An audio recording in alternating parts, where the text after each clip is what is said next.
Et puis moi, je voudrais commencer par dire intégrer, bien sûr que vous l'êtes, parce que vous travaillez ici.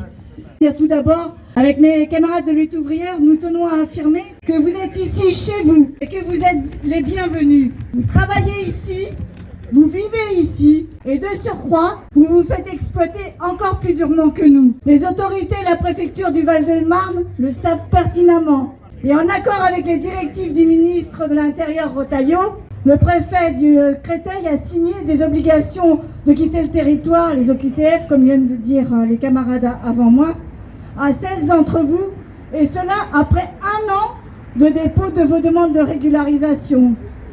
Cette décision est une provocation, et l'on peut ajouter que ce n'est pas le courage qui l'étouffe, et qu'elle est lâche, car la délégation qu'elle a reçue à l'issue de la manifestation du 12 février, dont les représentants du collectif Chronopost étaient présents, le représentant du préfet s'est bien gardé de dire que le jour même, il venait d'envoyer les courriers signifiant les OQTF.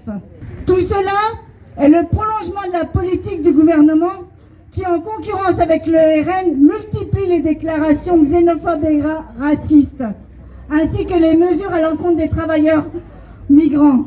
Dernièrement, Beyrouth a réuni un comité interministériel de contrôle de l'immigration pour donner des garanties à la droite et à l'extrême droite.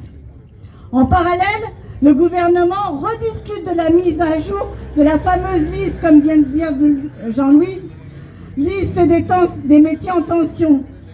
Cette liste est une mascarade qui ne règle rien à votre situation, car elle est à côté de la réalité de que vous vivez. Logistique, ménage, etc., c'est-à-dire la plupart des métiers dans lesquels vous travaillez, ne font pas partie de cette liste. Toutes ces tractations ne sont pas faites pour le bien des travailleurs, mais pour celui des patrons. Les patrons ont besoin des travailleurs immigrés à exploiter. Les politiciens à leur service ont besoin du racisme pour diviser les travailleurs. C'est cela le partage des tâches entre eux. Alors dans ce contexte d'attaque contre tous les travailleurs, dans ce contexte de marche à la guerre, cette campagne de division du monde du travail, français ou immigrés, avec ou sans papier, a pour but de nous affaiblir tous. Il est de notre intérêt à tous que vous, nos camarades travailleurs sans papier, soyez régularisés, pour que vous ne soyez pas à la merci d'un patronat rapace qui profite de votre situation précaire. Il est de notre intérêt à tous qu'il n'y ait pas de refus ou de renouvellement de centaines de milliers de titres de séjour, dont les conséquences sont la perte des emplois et la fabrication de nouveaux travailleurs sans papier.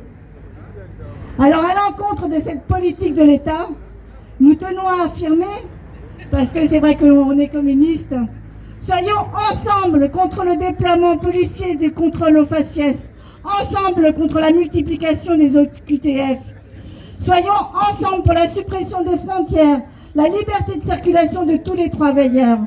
Soyons ensemble pour un monde sans concurrence entre travailleurs et pour un monde sans exploitation. Travailleurs de tous les pays, unissons-nous pour changer le monde. Et une fois encore, non aux obligations de quitter le territoire français et régularisation de tous les travailleurs sans papier. Ensemble, on gagnera.